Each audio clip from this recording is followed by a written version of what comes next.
Good afternoon and welcome to our Greater Georgia Black Chamber of Commerce and Operation Hope 1MBB announcement.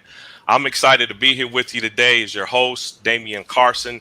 I have the privilege of honor and as serving as a regional vice president within Operation Hope, and we are so excited to get this day started. So thank you again for being here with us. I want to briefly recognize our panel, and then we're going to get this announcement started. We have with us Mr. David Harris, a board member with the Greater Georgia Black Chamber of Commerce. We also have Miss Melinda Sylvester, the founder, president, and CEO of the Greater Georgia Black Chamber of Commerce. We have with us also Vicki Brown, Deputy Director of Program Operations for Operation Hope, and we're going to hear from her in the next 30 seconds. And last but not least, we have our chairman, founder, and CEO of Operation Hope, Mr. John Hope Bryant, with us today. So hopefully you're ready for the excitement and the news that we're about to announce as much as I am. And at this time, I'm going to pass it over to Vicki Brown, who's going to give a small business development program, and we're going to get this show started. Thank you again. Over to you, Vicki. So thank you so much, Damian. I appreciate that introduction. As Damian indicated, my name is Vicki Brown. I'm the Deputy Director of Hope Program Operations. And over the next couple minutes, I will just talk to you a little bit about our Small Business Development Program. So many individuals across this country dream so much about starting their own business, but believe it or not, oftentimes they're unable to do so. And that happens simply because of three reasons. Three of those reasons are: one, poor credit; two, lack of access to capital; and three, they have limited access to financial resources. And our small business development program has been designed, right, to really address these three issues. So our coaches actually guide participants through an 8-week, which stands for Entrepreneurship Training Program, ETP. And what that consists of is that they are going through counseling, and they have a very robust and rich curriculum that they guide our participants through. But not only are they just guiding them through, they are actually teaching them some of the very basic and most important information that is needed to successfully run a business. So some of the things that they cover throughout the 8-week training program is: what type of business would you like to start, right? Would you like to have a sole proprietorship? Do you want to establish a nonprofit? Should it be an LLC or an LLP? So we talk to them about those things. Another thing that we talk with them about and discuss is that we talk with them about strategies, marketing plans. Oftentimes, small business owners don't feel like they need a marketing plan, but in actuality, they do. And so we guide them step by step with establishing a marketing plan. Moreover, we speak with them and help them establish a business plan. So oftentimes, small business owners don't understand the importance of a business plan, or what a business plan really is and what it can actually do for them. So we ensure that they create a sustainable business plan. So when they need to go to a loan officer, they're able to do that. If they would like to present this with investors, they can do that as well. So we help them create not only a business plan, but a sustainable business plan. And then we also want to ensure that they're fiscally sound. And so what does that mean? It actually means that if they have employees, are they paying their employees? Are they paying them on time? Are they taking out the right amount of taxes, right? Are they insured? Do they have the right amount of insurance? So we want to ensure that they're doing all of these things and they're doing them well. So our coaches just aren't facilitating, they're also bringing in subject matter experts throughout the 8-week program. And so some of these experts consists of successful small business owners. They also consist of small business bankers, marketing strategists, as well as insurance agents, not necessarily there to sell them anything, but to make sure that they have access to those individuals. And some of those individuals actually go on to serve as mentors for our participants. So you see, Damien, after the 8-week program, we are graduating awesome and excellent small business owners who are ready to take on the world and to have sustainable businesses that really run the full gambit, right, across a myriad of industries. So, with that being said, without further ado, at this time, I would like to introduce to you Mr. David Harris. Mr. Harris serves on the board of directors for the Greater Georgia Black Chamber of Commerce. He is also a commercial insurance broker with Sterling, Seacrest, Pritchard here in Atlanta. So without further ado, I will turn it over to you, Mr. Harris.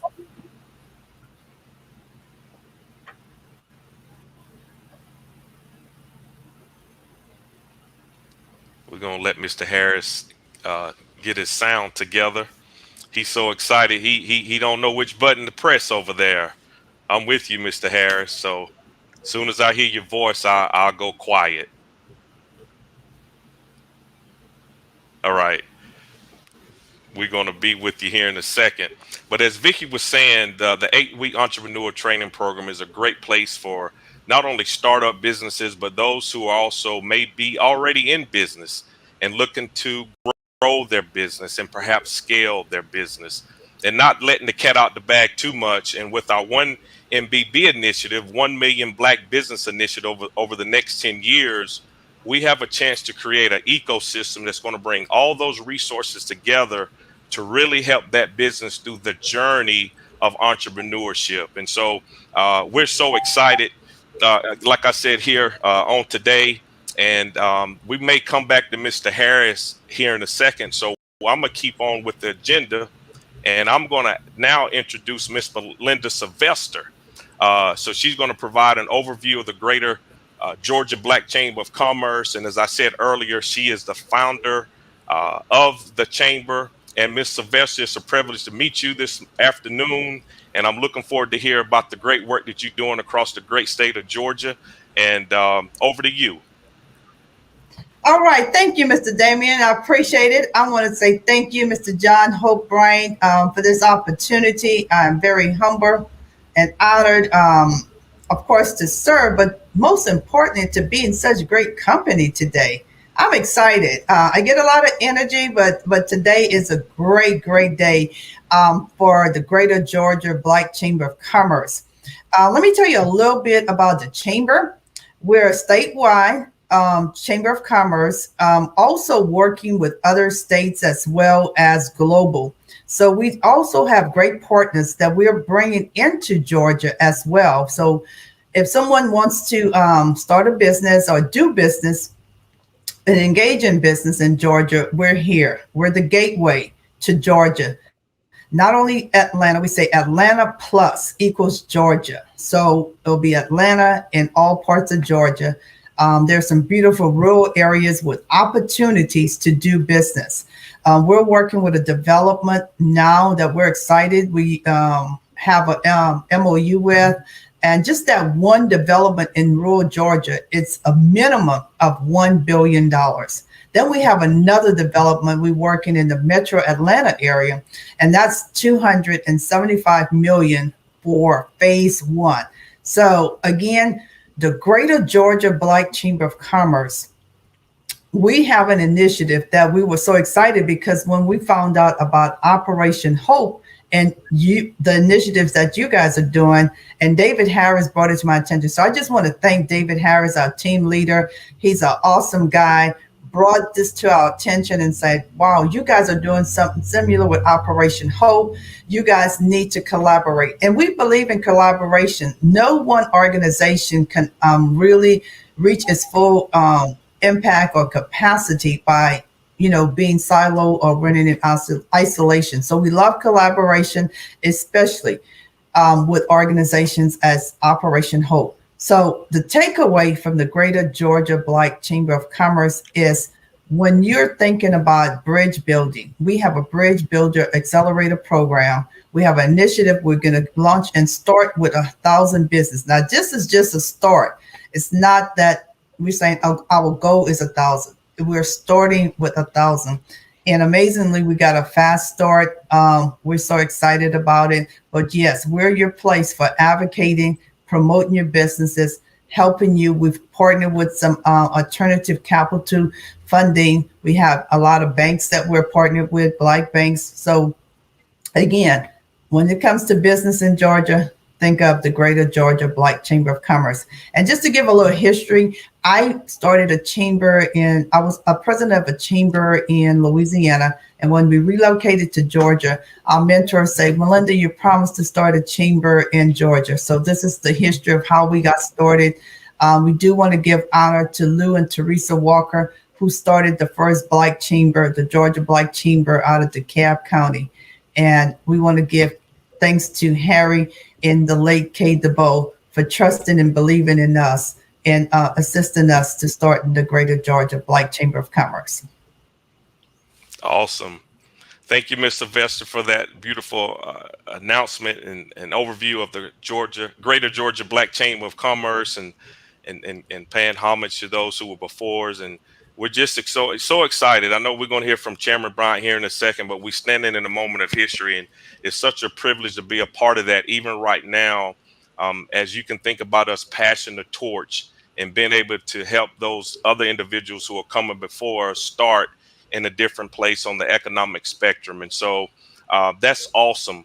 And you've also often heard the term that it takes a village to raise a child. And we believe that it also takes a village to raise and nurture, to help grow a small business with so many aspects and so many hats that they have to wear. And so we're here to serve. And I'm gonna go ahead and say it at no cost to the individual. And I know Chairman's going to talk about that here in a second, to really help the businesses get to the next level.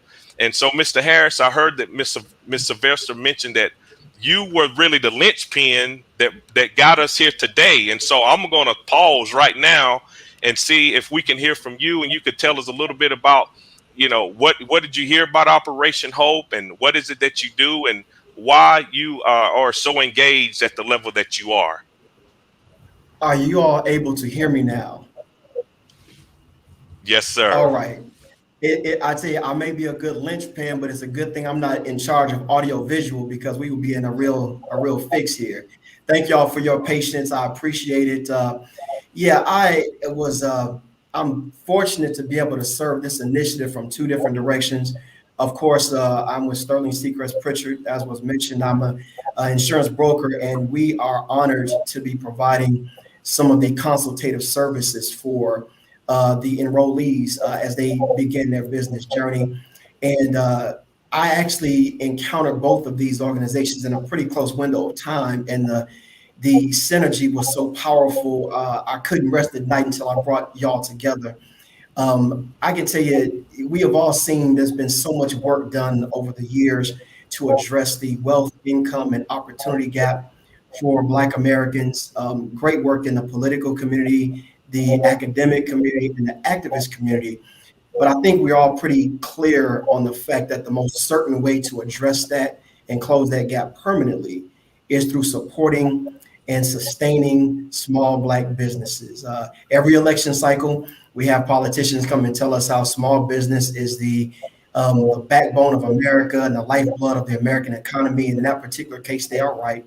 And that's even more so for Black America. And it's unfortunate, but we're all aware that our businesses tend to fail at a higher clip than the other entrepreneurs in the country. But I want to be clear on this air for anyone hearing, that is not due to a lack of heart or a lack of smarts on the part of the entrepreneur. It is a lack of infrastructure to support the vision of those entrepreneurs. And the Operation Hope program, 1 Million Black Businesses, is really designed at addressing that issue nationwide.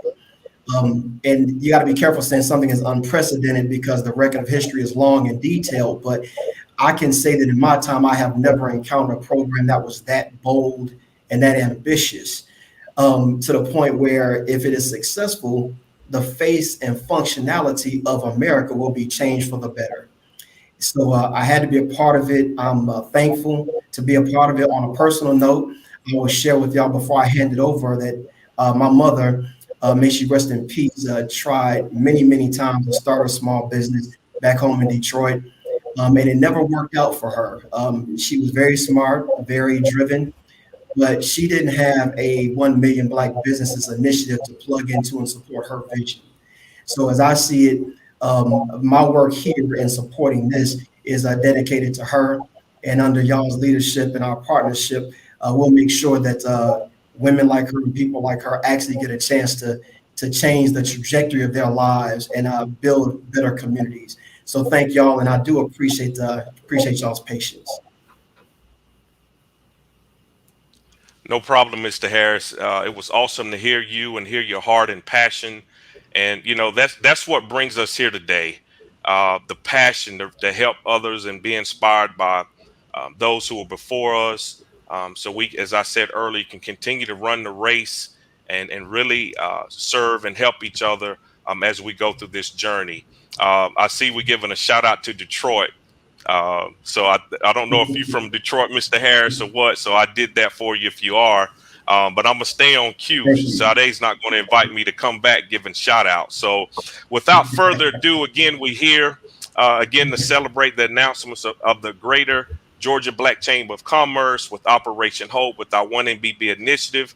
Thus far, we had a chance to hear from Vicki Brown, our deputy director, who gave a great overview of our program. And that was a snippet of what we have to offer here at Operation Hope through this initiative, as well as Miss Sylvester and her heart and passion and how she was able to lead a chamber in Louisiana and come here, Georgia plus Atlanta, to bring the chamber to all counties across the state of Georgia, as well as Mr. Harris. And without further ado, I get a chance to bring up next Mr. John Hope Bryant. Again, he's our chairman, founder, CEO, our fearless leader. And Chairman, it's always good to see you. Glad to be here with you this afternoon. And can you tell us more about the announcement and 1MBB initiative and where do we go from here? Yeah, so honored to be here. Thank you, Damien. Thank you, Vicki. Most of all, Melinda and David. I don't know if we have met. I don't think we have, but it touched my heart to hear people, just because of the substance of the work, having nothing to do with a cultural relationship, who say, this is the truth and the light here. We need to be doing that. That means more to me than, in fact, it means a lot more to me than people having some personal connection to me, because then I start to feel, well, you're just doing it. They're just doing it because maybe they got some relationship to me. Maybe they're inspired, maybe they're motivated. I don't know. But I can't, keep motivating people every day. I can't keep talking to folks every day. So it has to be about the work. And when I go to an airport before COVID, before the pandemic, I go to the airport and it started to be a thing where TSA agents would shout out their credit score to me. I got to go through security. They're like, 678, 50, 17. Folks will walk up to me and show me on their phone their credit score and then want a picture. It's beautiful. I'm not doing that. That's not me. That's them. And they're working with our coaches to move credit scores 54 points in 6 months. That's real. 120 points in 24 months. That's really real. Like nothing changes your life more than God or love than moving your credit score 120 points. Or being in a grocery store and a lady walks up to me and says, your organization made me a homeowner. I was in LA last week. Guy randomly just said, hey, my next door neighbor became a homeowner because of Operation Hope. Random. I was in a meeting 2 days ago in New York City, a wealthy guy who's like, I was talking about something completely different from Operation Hope, my personal business. He's like, I'm a Hope Corps volunteer and I love teaching investments, and reference one of my coaches in LA. That's the stuff that is the magic. And so, David, you're an inspiration, man. And if we had a guy like you on every block in America, we wouldn't have any problems in America. The Bible suggests be hot or be cold. Be hot or be cold. If you're lukewarm, I'll spat you out. Translation. Even God does not like mediocrity. There's a whole bunch of mediocrity going on in our community. There's a whole lot of folks who just and in the world, just chilling, just cruising, just the minimum effort, right? Minimum engagement, because a lot of us are depressed. Clearly, David, you're impressed, not depressed. And just look at the brother. I mean, he's making smart sexy. Look at him. He's got his red tie on, his blue shirt. You know, he's got his pocket scarf just right. He's got his glasses on. He, you know, that sends a message. Hey, I'm reading every contract. And we've made dumb sexy in this country for too long. We've dumbed down and celebrated it. And now we've got to make smart sexy again. So, David, thank you for being the bridge. And I want to encourage other people to be a bridge. Because of David and Melinda, we're going to make a special announcement today. It's going to help those watching in Georgia to become Black business owners in this new movement of civil rights, not just civil rights, which is in the streets and about race and the color line, necessary and essential, but silver rights, SILVER, which is in the business suites.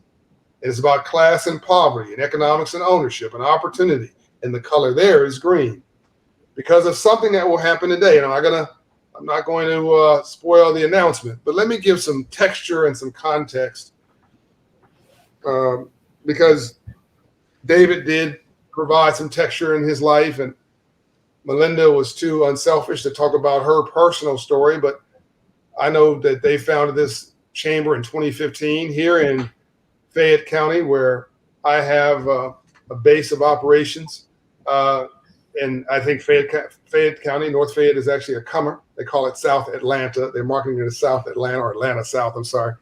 But you got a movie studio down here. Two movie studios down here. You got Range Rover dealerships, Mercedes dealerships. I mean, it's just sneaking up on folks. Melinda just told me there's a big business owner, Black business owner, lives right around the corner from me, from where I am, and so this area is booming, and they are all across the state in all 159 counties, urban and rural. So let me back up for a minute because this relates to me. So my great-grandfather was a slave in Mississippi. My grandfather, born in 1871 in Mississippi, was probably born into slavery. Even slavery stopped in 1865. There was no email or Twitter or LinkedIn or Facebook or Instagram or whatever back then. So, or even in media. So the word traveled real slow, particularly in Mississippi. But he found his way out of bondage, and it was through ownership. It was through business. So he was an early sharecropper. He actually graduated from that. He owned his own farm. And by the early 1920s, that farm was worth, on the census record, $700. I wonder what would have happened if he had had a 1 million Black business initiative supporting him. I wonder what would have happened if the sharecroppers did.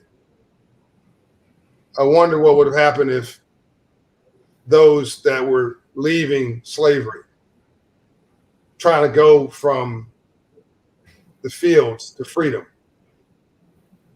whether they had an Operation Open a Hope Inside coaching network to help them understand, get the memo on how free enterprise capitalism and money works. But my grandfather didn't have that. So he had limited success, built no generational wealth, but he gave birth to my father. So great-grandfather's a slave, got no compensation for wages. Grandfather, probably enslaved, but owned his own farm. Dad, high school education, no college, but a high school education, owned a business with his hands. His son is an entrepreneur and runs several businesses with his head.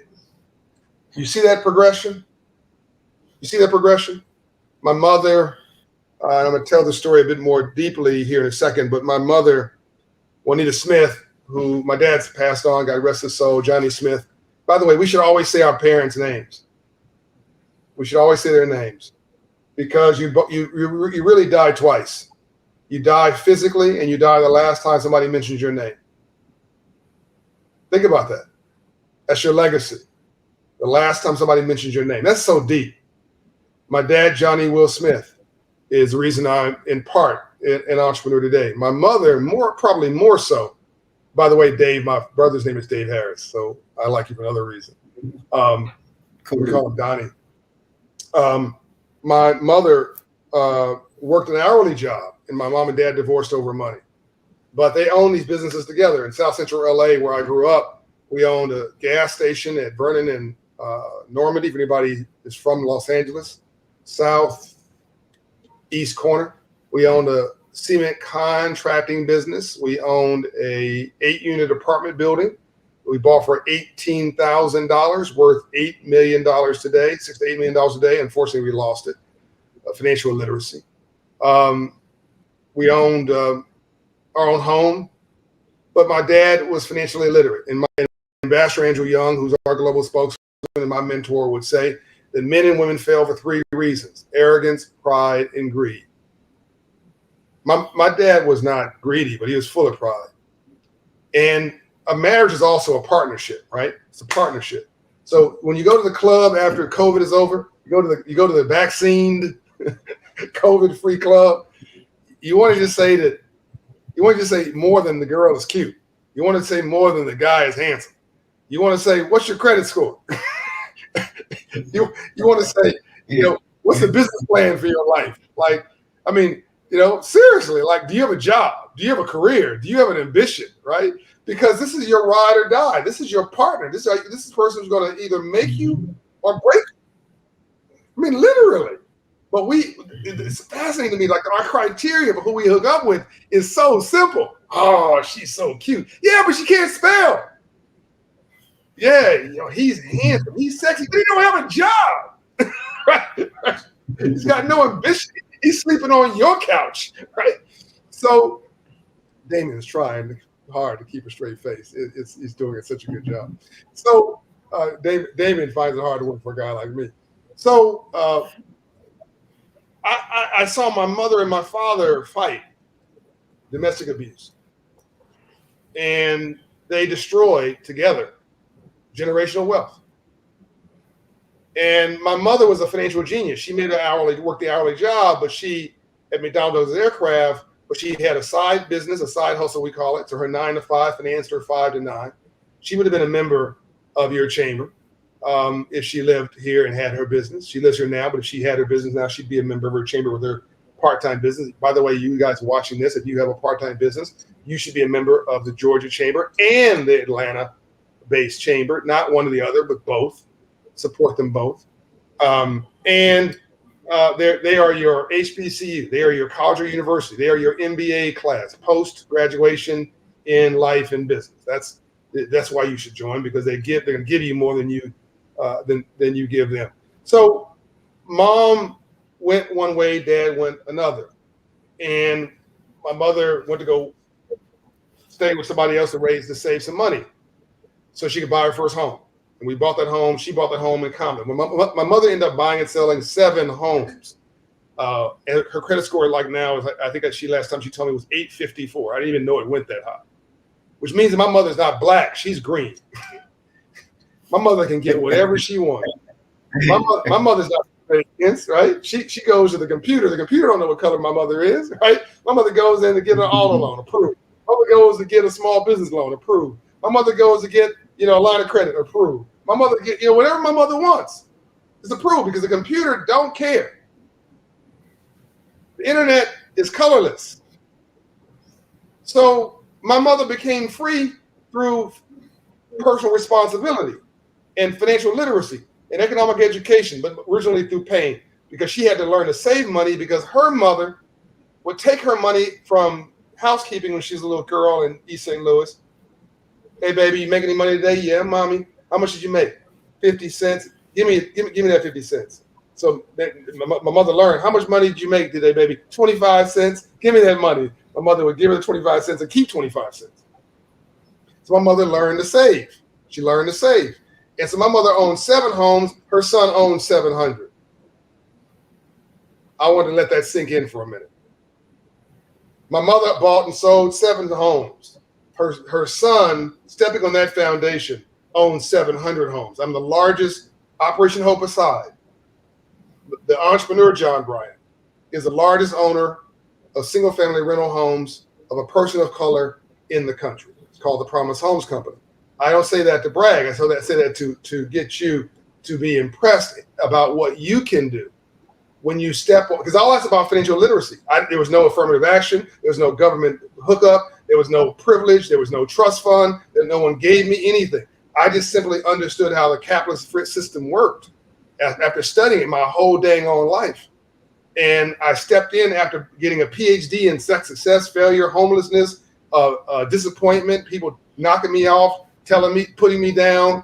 Up from nothing story is not about my successes, it's about my failures. I poured all that into starting my own business part-time, because most of my time is spent running Operation Hope with Damien and Vicky bugging me every day about all the stuff I haven't done today. So the Broke organization is my nonprofit that takes all of my time, but part-time, in 4 years, I built a company with $125 million worth of asset value.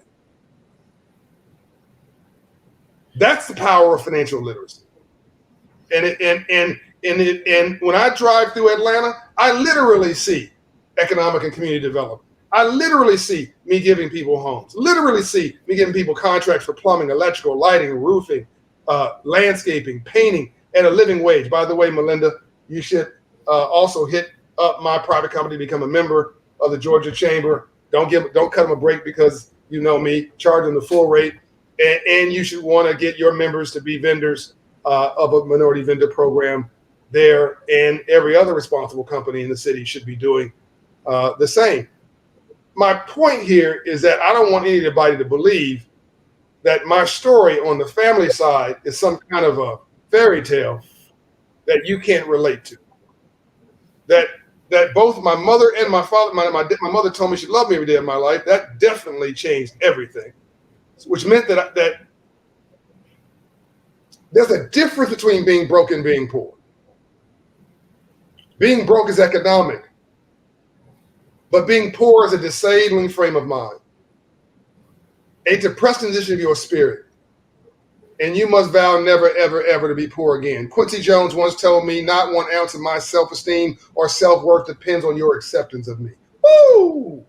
Woo! Reverend Murray, my pastor in Los Angeles, said, "It's not what people call you, it's what you answer to that's important. And never answer out of your name. And to argue with a fool proves there are two." So don't let anybody tell you what you cannot do. You've got to decide that you're valuable. And you've got to decide your dream's worthy. Before you even get to Operation Hope or 1MBB or the Chamber, if you don't believe in you, how do you expect anybody else to? If you're not going to invest in you, how do you expect anybody else to? So when I was coming up, and I'm gonna end this, I know I'm boring everybody. I'm certainly boring Damien. He's like, can you please move it on? But this is all coming to a point. I'm making a point here about why this is so important today. So when I was coming up, I'm gonna tell this real quickly. When I was coming up, I saw murders twice, so the death of my family, generational wealth, divorce when I was 5, mentioned that. Saw my first murder when I was 7 years old. Second murder when I was 9 years old. Started a business when I was. Damien gave me an amen. Thank you, Damien. I appreciate it. You know, I got low self-esteem. I need that. When I was 9 years old, my best friend George, and I say that again because if I don't say his name, the world forgets him. My best friend George, who was smarter than me, was murdered on a street corner with the drug dealing next door neighbor whose nickname was Tweet. And nobody remembers George. This story is gone. Think about all the drug dealers and gangsters and pimps and players and all coming up in our neighborhoods who are gone. Think about all the people in the course of your life who are gone, who were flossing for that week or for that year, who were the most popular person on the block. Does that really matter, by the way? On the block, not the city, not the state, not the nation, not the world. There's 220 countries in the world. There's 8 billion people in the world. But they were flossing for, 500 people in the hood. But they're gone. Gone. Because they were selling drugs on their corner that they didn't even own. The city owns the corner.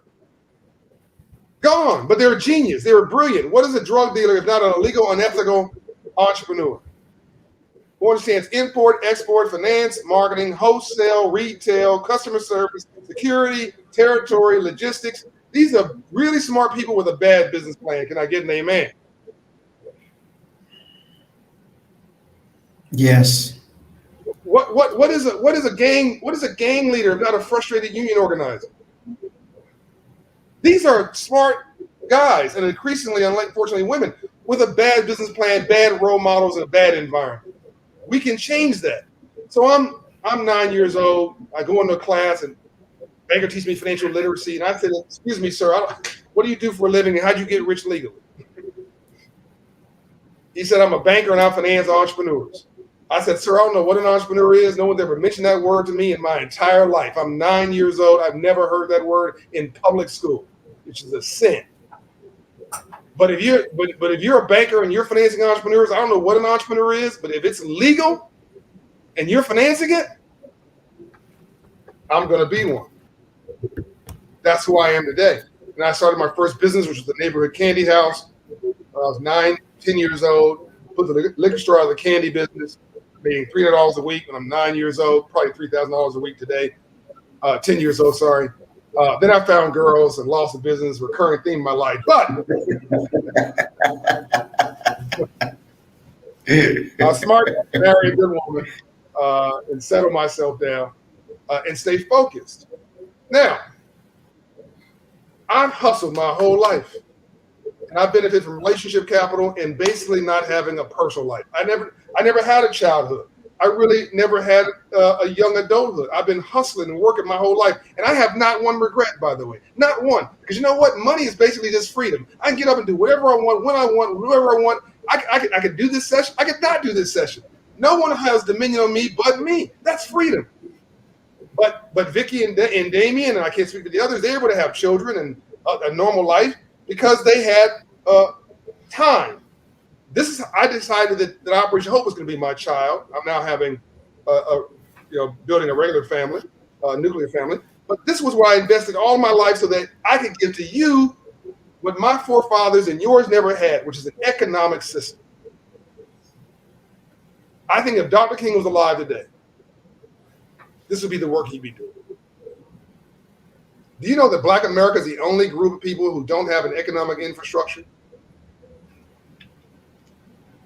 Do you know that Black America is the only group of people, along with Native Americans and to a lesser degree poor whites, who have never used free enterprise and capitalism to come up in the world?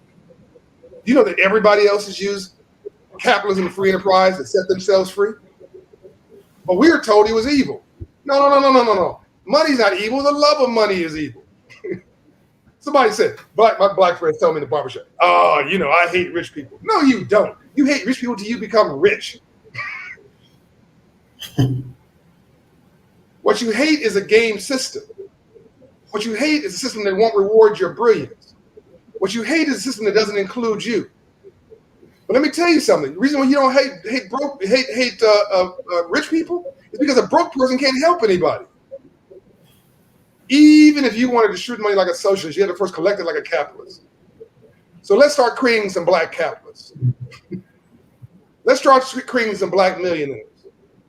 Let's think about some Black billionaires who didn't come from just entertainment and sports. I'm gonna give you a statistic, and then I'm about to wrap this up. I even got an amen from Melinda. Okay, I'm on a roll here. So and Vicky said me amen just because Damien did. She said, like, I'm not getting dinged on my job. But the Jewish community, right? How many Jews are there in the world? That's 8 billion people. Let me help you with the math. It's about 15 million Jews total. 7.5 million Jews in America. You have 7.5 million Jews who decided to be, engineers, healthcare professionals, attorneys, lawyers, bankers, financiers, involved in real estate. Now you have 7.5 million Jews going after 100 million jobs and economic opportunities in this country. You follow me? Everybody follow me? Here's the math. You have 48 to 50 million Black people in America alone trying to be 25,000 rap stars, entertainers, professional athlete. That dog don't hunt.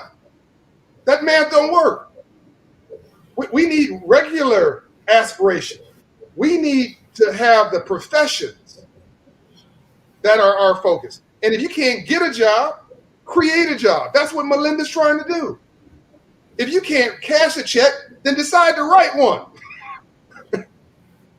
If you have a record, there's no shame in that game. A saint is a sinner that got up. If you're watching this and you know somebody who has a record, and I guess somebody said, if you were a drug dealer, you probably were a good salesman or saleswoman. Remove the illegal part of it. Use your talent to start a business. So 1 Million Black Business does not ask you about your public record. Operation Hope does not ask you about what fraternity or sorority you were in. We don't ask you were you a member of the Boule. We don't ask you were you a member of the social club. We don't ask you were you a member of the country club. We don't ask you what university or college you went to. We ask you, do you have the chutzpah, the energy, the passion to take your life back? Do you have hustle?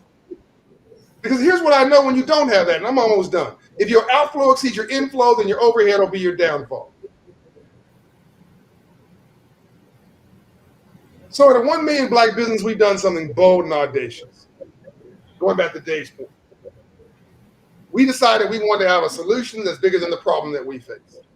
Most of our solutions are smaller than the problems that we face. So I dream big dreams, and I'm about to wrap this up so we can do some, again, whatever they got the rest of this program. I'm getting tired of hearing myself talk. But we were doing during the pandemic of 2020. I was doing a town hall session with Shopify's founder. His name is Toby. He's worth about $9 billion. And you probably never heard his name before, by the way. Toby, T-O-B-I, $9 billion. He's probably worth twice as much as Jack Dorsey, founder of Twitter, but you never heard of this guy. He's the biggest company in Canada. And he turns to me and he says, John, this is such a sad story of what's happened to George Floyd and all this. What can we do to help? I didn't say give me a donation to Operation Hope. I didn't say give me a check or a contract. I didn't say anything about me. I said, what about we? What can we do to create 1 million black businesses in America? Big, hairy, audacious, bold idea. What's the worst thing you're going to tell me? No. Well, I had no when I started. I take no for vitamins. Success is going from failure to failure without loss of enthusiasm. I ain't afraid of no. He said, that's an interesting idea. Send me something on it. So I hung up the phone, sent an email.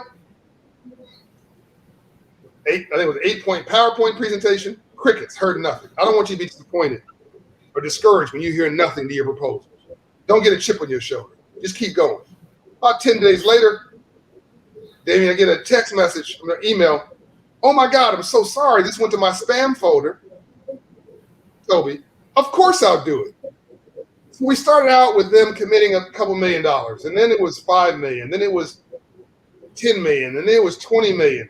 They could do this, they could do that, free licenses for Shopify, free e-commerce, so on and so forth. 3 days before our announcement, I still hadn't asked them for a dime. All about the mission, all about the work. 3 days before the announcement in October, about this time last year, they said, how about $130 million?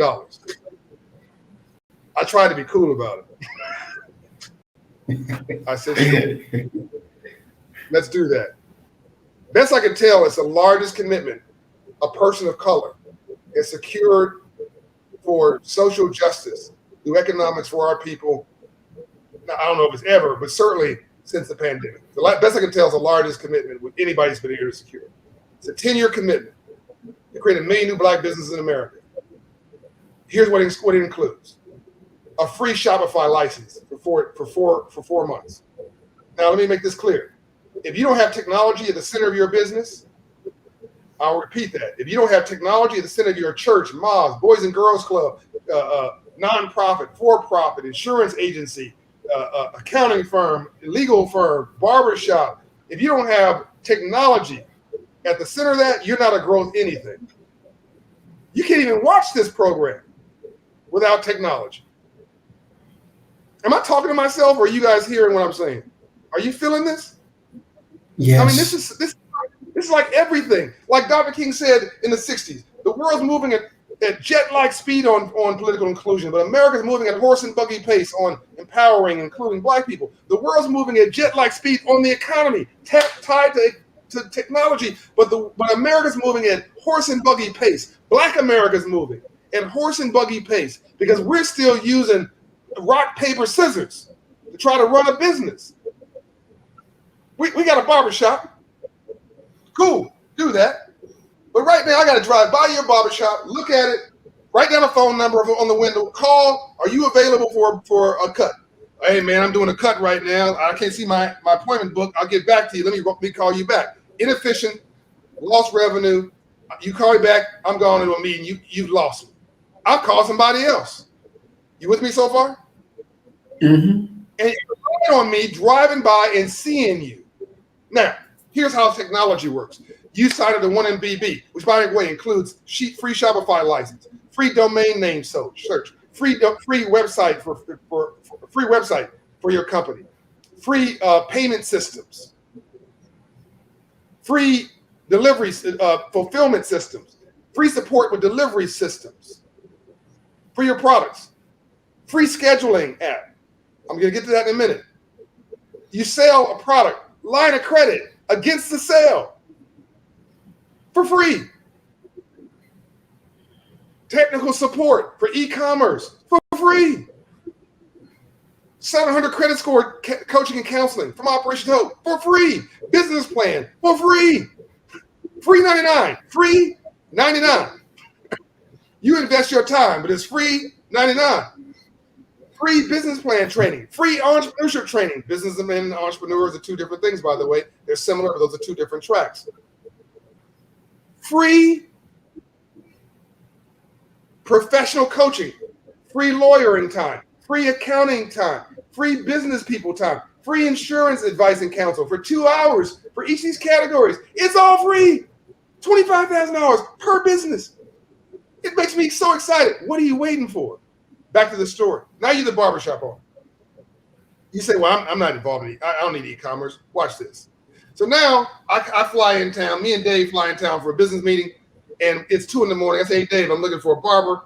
And he said, well, I need a cut too. It's 2 a.m. We got to be up at 8. So we're online now searching barbershops.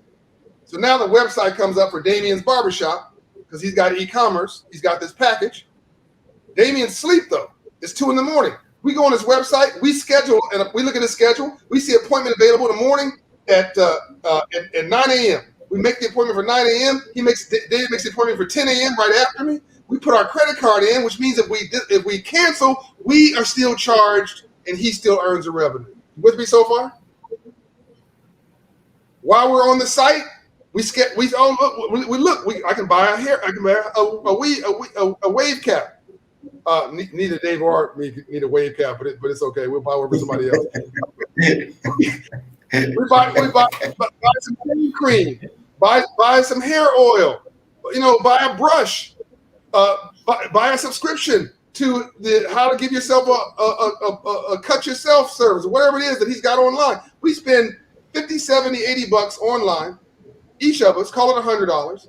8 other people sign on overnight. Damien's made $1,000 before he even walked in the next morning.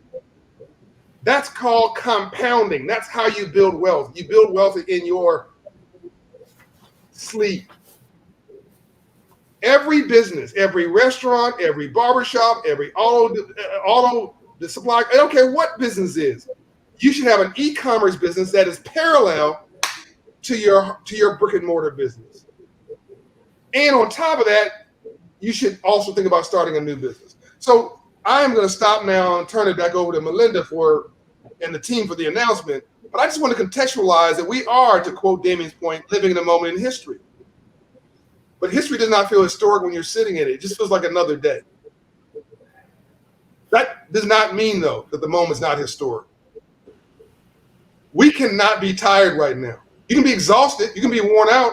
You can't be tired. There's never been a more popular time to be Black in your entire life. If you're Black and hardworking and honest, you stand on the side of the street, somebody's going to pick you up and try to hire you. I'm exaggerating a little bit, but I mean, if you want an investor, you want an investment, you want to start a business, you want to work for somebody, you want to go to college, you want to be taken seriously, this is your time. What are you waiting for? I'm done. Mama, what do you say after that? I know I'm inspired, and hopefully you inspired today. Hopefully you're not there depressed. That was my takeaway, being impressed by David, who decided that, you know what, I'm going to be that bridge to connect the Greater Georgia Chamber of Commerce with Operation Hope, to really help those businesses go from startup to be able to grow, to be able to scale, to be able to hire employees. And, you know, Chairman often says that there's enough poverty to go around. Like, we have to come together, and this is a charge to all organizations, individuals that's out there, of movement to join the 1 Million Black Business Initiative, to really create that foundation there. And Chairman said Dr. King would be proud of, you know, what we would be doing, and this will be the work that he would be doing as well. And so, again, Chairman, always great to hear from you. Again, just to be fired up. The other thing to take away is you want to be inspired.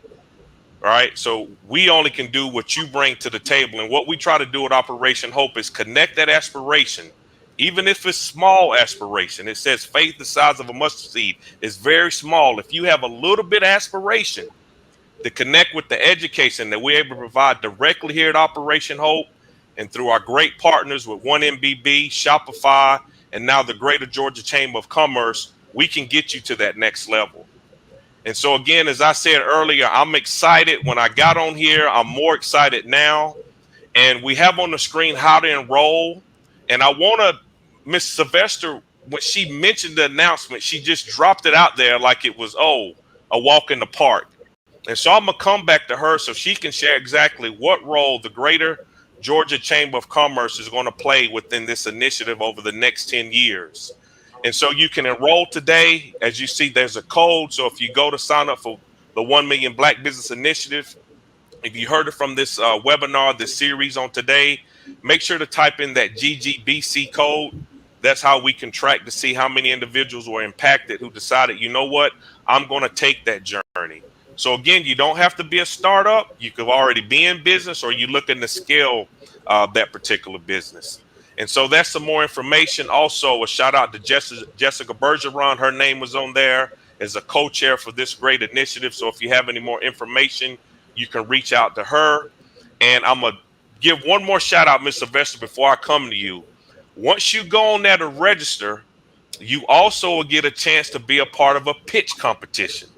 And if I'm not mistaken, today is the last day to register for $10,000. This is going to be $10,000 of money that goes into your account, right, for you to take your business to the next level.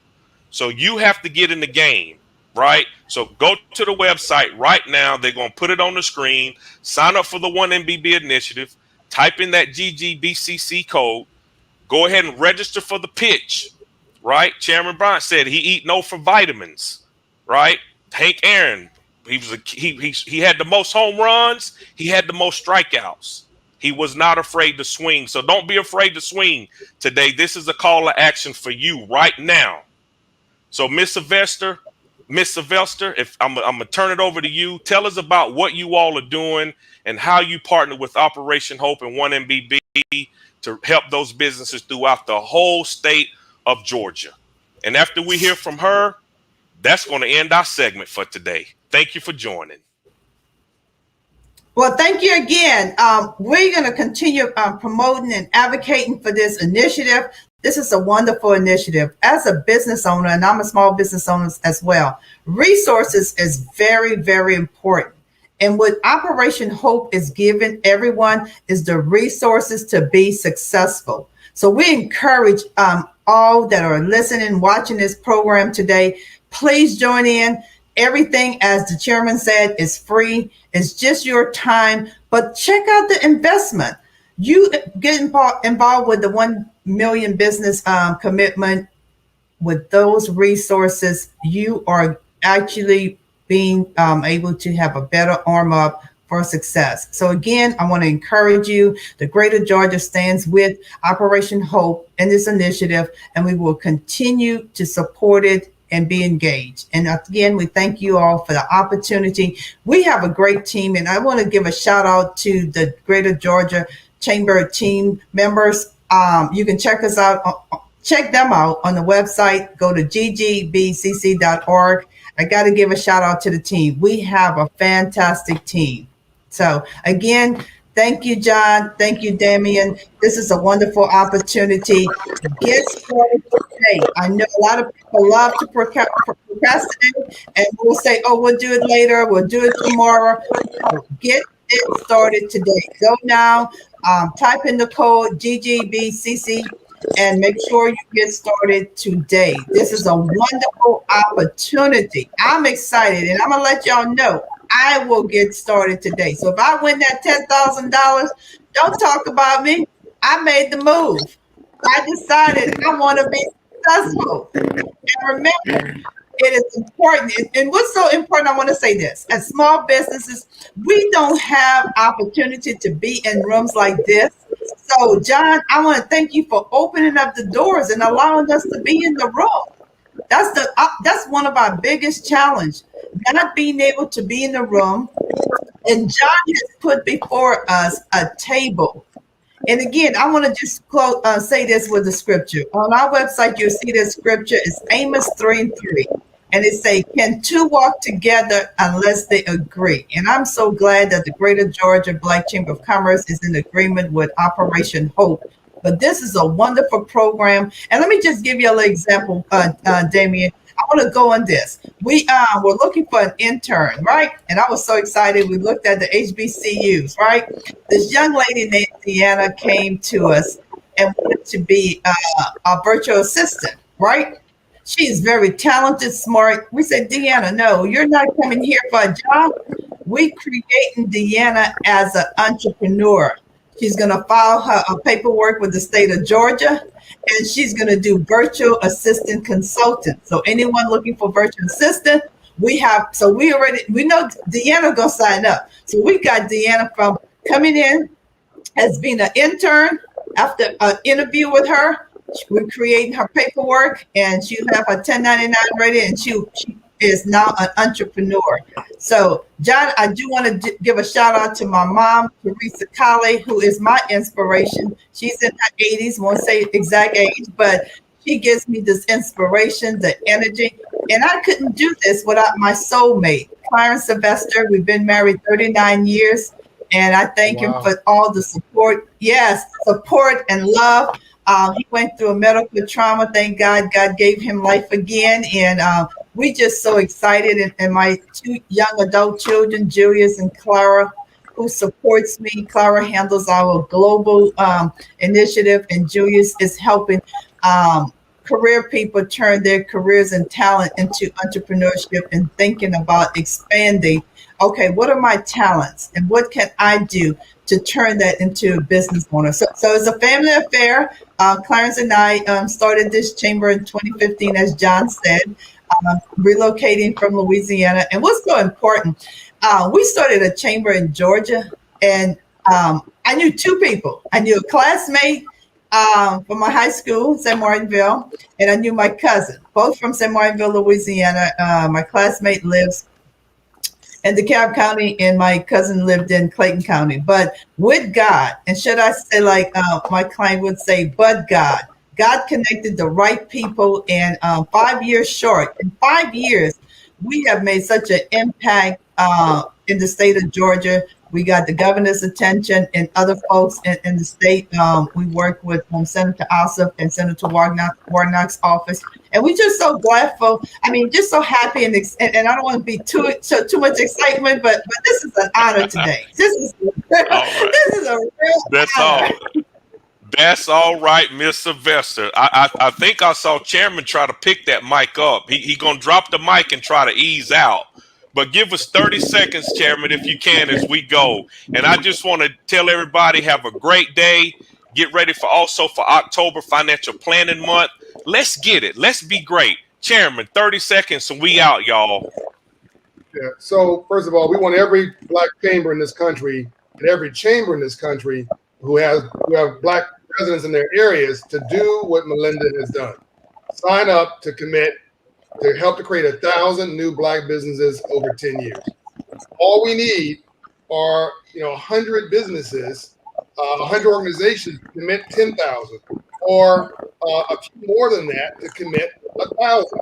And you'll get to 1 million Black businesses. Everyone reach one and teach one. So follow her lead. Number 2, we have a meeting coming up next month called the Hope Global Forum.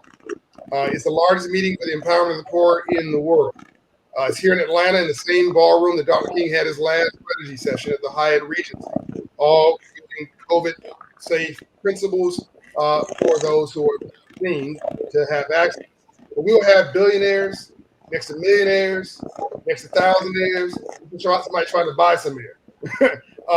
But to her point, this be a chance for people who are about something to go get at something. And the smaller gatherings are like these pitch pits that we're organizing to let you set your life free. And by the way, Damien, I'm going to put up another $10,000 for the next pitch event.